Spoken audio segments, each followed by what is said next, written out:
এখন যা viral fever হয়েছে, বাচ্চাদের যেন মুখে কোনো কিছুই ভালো লাগছে না। আমার ছেলেটারও ঠিক তেমনি ভাইরাল ফিভারে আক্রান্ত। ওই জন্য মুখে কিছু ভালো লাগছে না। কিছু চটপটা একটু ভাবলাম বানিয়ে দিই। তাহলে কি চটপটা বানানো যায় ভাবলাম, একটু চিলি চিকেন করে দিই, তাহলে যদি মুখে ভালো লাগে।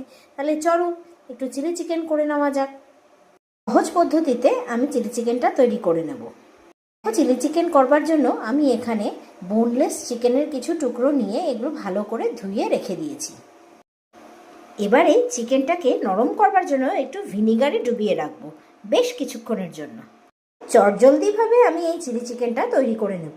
দেখো, ভিনিগার দেওয়ার পর একটু সয়া সস এর মধ্যে দিয়ে দেব। এখানে আমি পেঁয়াজ, টমেটো, কাঁচা লঙ্কা, আদা, রসুন আর ক্যাপসিকাম দেখো ছোট ছোট করে কুচি করে কেটে নিয়েছি। এই বোনলেস চিকেনগুলো আমি ভিনিগার আর সয়া সস দিয়ে মাখিয়ে 15 থেকে 20 মিনিটের জন্য রেখে দিয়েছিলাম। এবারে এর মধ্যে আমি দিয়ে দেবো কর্নফ্লাওয়ার। এতে দিয়ে দিয়েছি তেল। এবারে এই বোনলেস চিকেনগুলোকে আমি এক এক করে ভেজে তুলে নেব। আমার চিকেনের টুকরোগুলোকে ভেজে তুলে রাখা হয়ে গেছে। এবারে আমি কড়াতে তেল গরম করতে দিয়ে দিয়েছিলাম। তেলটা আমার গরম হয়ে গেছে। এবারে আমি এই কেটে রাখা সবজিগুলো তেলের মধ্যে দিয়ে দেব।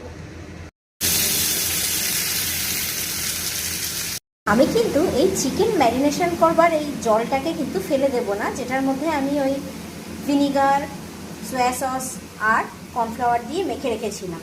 আমি কিন্তু এই জলটা যেটুকু বেঁচে আছে এইটুকুও কিন্তু আমি সবজির মধ্যে দিয়ে দেবো। আর সাথে দিয়ে দেবো হাফ কাপ মতন tomato, hot and chilli sauce, আর দেবো স্বাদ মতন নুন এবং মিষ্টি। ভাজা সবজিগুলোর মধ্যে আমি সামান্য একটু চিলি ফ্লেক্স ছড়িয়ে দিলাম। অপশনাল, আপনারা চাইলে দিতেও পারেন আবার নাও দিতে পারেন। এবারে আমি দিয়ে দিচ্ছি চিকেন ম্যারিনেশন করার জলটা। এবারে আমি দিয়ে দেবো টমেটো, হট অ্যান্ড চিলি সসটা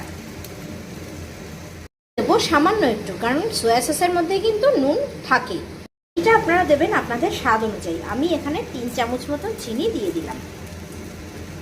এই ভাজা চিকেনের টুকরোগুলো এর মধ্যে মিশিয়ে দেব।